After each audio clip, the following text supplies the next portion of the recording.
A seus postos, Aliança Rebelde. Está começando mais um Desnazificando, seu podcast quinzenal realizado pelas coordenadoras do NEPAT, o Núcleo Brasileiro de Estudos de Nazismo e Holocausto. Aqui quem fala é Maria Visconti e hoje nós estamos iniciando a 5ª temporada do nosso podcast. Sim, chegamos à 5ª temporada. Essa temporada será temática e vai ser intitulada A Construção do Holocausto, na qual a gente vai abordar uma das perguntas mais comuns aí da nossa audiência, que é como o Holocausto foi possível. Bom, partindo do conceito de Karl Schlenis, num livro que se chama The Twisted Road to Auschwitz, ou seja, a estrada enviesada para Auschwitz, a gente entende exatamente isso, que o caminho para Auschwitz não foi contínuo, e sim enviesado, ainda que alguns passos tenham sido necessários para que o extermínio fosse um processo e não uma ação única. Nesse sentido, então, também é muito importante a gente analisar o papel do Adolf Hitler, obviamente, mas também de outros funcionários e organizações do regime nazista e também da população alemã. Pensando nisso, então, o NEPAT decidiu elaborar essas questões aqui no nosso podcast. Os episódios dessa temporada vão ser mais curtos e vão tratar de acontecimentos-chave para a gente compreender o processo de extermínio e os seus agentes.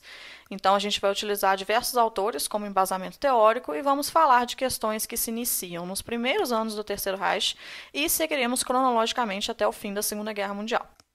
Esse é um modelo novo de episódio que a gente está iniciando agora nesse segundo semestre, e se vocês gostarem desse projeto, a gente pode pensar em outros temas para a próxima temporada do Desnazificando. Se vocês acharem legal, a gente faz.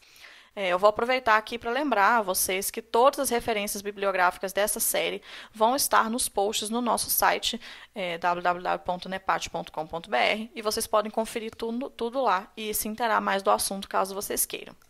Bom, sem mais delongas, vamos lá. Bom, como eu falei, essa série será feita em ordem cronológica. Então, hoje nós vamos falar do primeiro acontecimento importante na escalada da perseguição dos judeus na Alemanha. E a gente está falando aqui do boicote nacional da SA aos estabelecimentos de propriedade de judeus em 1º de abril de 1933. Para começo de conversa, é válido a gente pontuar aqui que o antissemitismo enquanto política de Estado na Alemanha não estava muito claro desde 1933. Apesar de existir uma percepção de uma conspiração judaica e de que os judeus estavam ocupando a maioria dos cargos públicos e culturais, os judeus, na verdade, eram menos de 1% da população. Então, apesar do antissemitismo ser uma coisa que estava muito em voga, não só na Alemanha como na Europa como um todo, a política antissemita do Estado ainda não era uma coisa muito elaborada. Bom, o boicote ao estabelecimento dos judeus foi a primeira grande ação pública contra os judeus na Alemanha. Ele foi coordenado pelos membros do Partido Nazista e foi executado primordialmente pelos oficiais da SA, como eu mencionei. A SA é a abreviação de Sturmabteilung e era uma tropa de elite e organização paramilitar inicial, assim, desde os primórdios do regime nazista, ela desempenhou um papel muito importante na chegada do Hitler ao poder, desde os primórdios do regime não, desde os primórdios do movimento nazista, na verdade.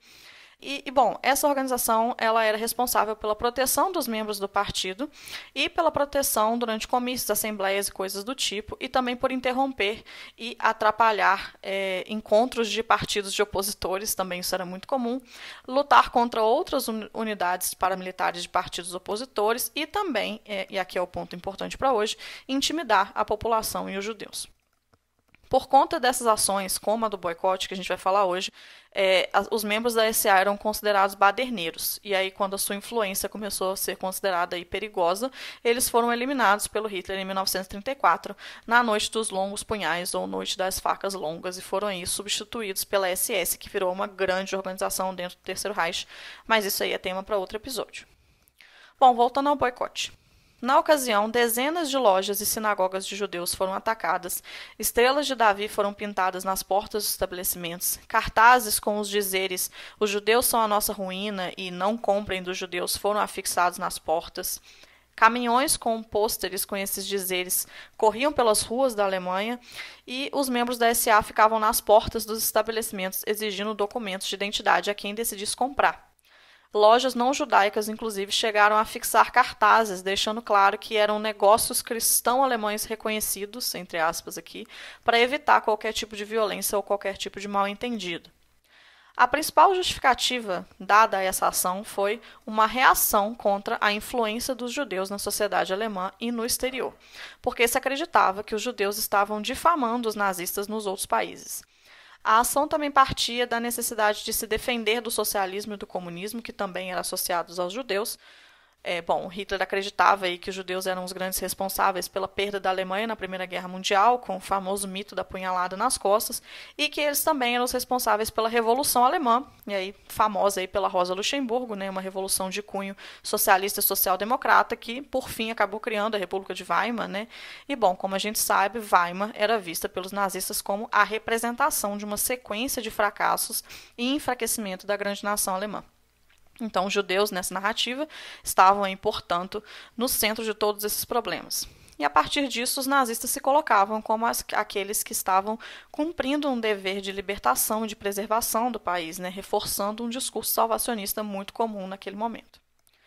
O boicote foi ordenado por Adolf Hitler, obviamente, o Goebbels, que era o ministro da propaganda, o Heinrich Himmler, que era o oficial da SS, né, que ficou muito famoso também ao longo do Terceiro Reich, e o Julius Streicher, que era um jornalista, editor de um jornal antissemita famoso chamado Der Stürmer. E, esse boicote tinha a intenção de ser uma ação orquestrada antissemita em cunho nacional, né, para colocar em ordem violências que estavam sendo esparsas e que estavam ocorrendo por parte de indivíduos da SA. E aí esse é um ponto importante. Ao contrário do que se pode pensar, o boicote não foi uma ação irrefletida e desorganizada, assim, né? Muito pelo contrário. Ele foi fruto de um desejo que vinha de muitos anos de Hitler e de membros do Partido Nazista, sobretudo dos que eram mais radicais, quanto à necessidade de acabar com os negócios judaicos e com a influência judaica na economia. O Goebbels escreveu nessa época muito satisfeito sobre o boicote no seu diário, e aqui eu estou citando o Goebbels. Todas as lojas judaicas estão fechadas. Guardas da SA estão parados diante das entradas. O público declarou sua solidariedade. Reina uma disciplina exemplar. Um espetáculo imponente. Existe um ânimo indescritível de fúria fervente. O boicote é uma grande vitória moral da Alemanha. Fim da citação. Esse relato, entretanto, foi muito otimista quanto ao verdadeiro ânimo da população alemã após o boicote. Ele havia sido planejado para durar um tempo aí ilimitado, mas ele não teve boa recepção por parte da opinião pública. Alguns alemães, inclusive, propositalmente compraram de lojas judaicas nessa ocasião. É claro, né, que as manifestações contra o evento foram muito escassas e, em sua maioria, as pessoas assistiram ao acontecimento passivamente. Mas a gente tem outras coisas que a gente tem que levar em consideração, como, por exemplo, como as pessoas foram avisadas do boicote de antemão, muitos estabelecimentos fecharam as portas no dia 1º de abril, para evitar esse tumulto. E muitas pessoas também compraram seus produtos nas lojas judaicas no dia anterior, para evitar aí qualquer tipo de aborrecimento. Então, o boicote foi muito menos impressionante do que o Goebbels descreveu. Não houve oposição pública, mas também não houve entusiasmo. E isso é uma coisa que vai se repetir nos anos seguintes com outras ações antissemitas.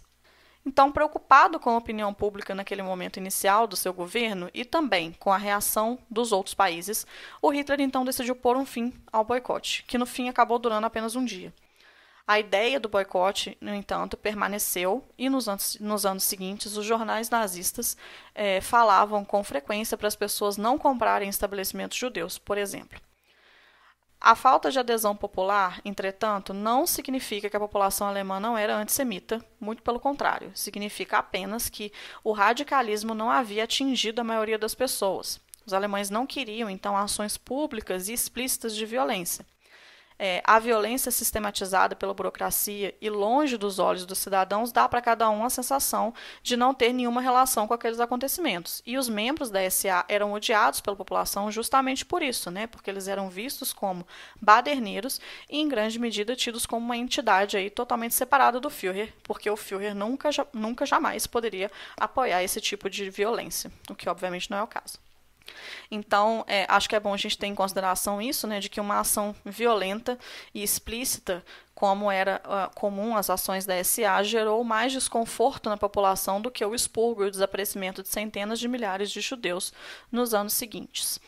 Nas palavras do sociólogo Zygmunt Bauman, citando, o ponto que não pode ser superestimado é que todas essas reações negativas à aberta exibição de violência antijudaica coexistiam, sem qualquer contradição visível, com uma forte aprovação em massa da legislação antijudaica, com uma redefinição legal do judeu, com a extirpação do judeu do folk alemão e com camadas mais e mais espessas de restrições e proibições. Fim da citação. Ainda que, no dia do boicote, a SA não tenha causado tanto dano físico às lojas dos judeus, ainda que tenha, sim, tido relatos de vidros quebrados, produtos saqueados, espancamentos e pichações, a violência da SA, num geral, contra os judeus perdurou todo o ano de 1933, e no fim de junho, no meio do ano, mais de 40 judeus já haviam sido assassinados. Os espancamentos e as violências que os judeus sofreram fez com que 37 mil deles emigrassem da Alemanha até o fim de 1933. De acordo com o historiador Richard Evans, o boicote serviu para reforçar a ideia, amplamente difundida e compreendida entre os nazistas de alto escalão, de que as medidas antissemitas precisavam ser centralizadas, entre aspas, racionais, e não ações violentas e espontâneas. Citando aqui o Richard Evans, o boicote preparou o caminho para a política nazista em relação aos judeus tomar um rumo legal, ou quase legal, no esforço de efetivar a declaração do programa do partido de que os judeus não podiam ser cidadãos alemães plenos e, portanto, não podiam desfrutar de direitos civis plenos. Fim da citação. Bom, e essa escalada legal aí, das medidas antissemitas será o tema do nosso próximo episódio.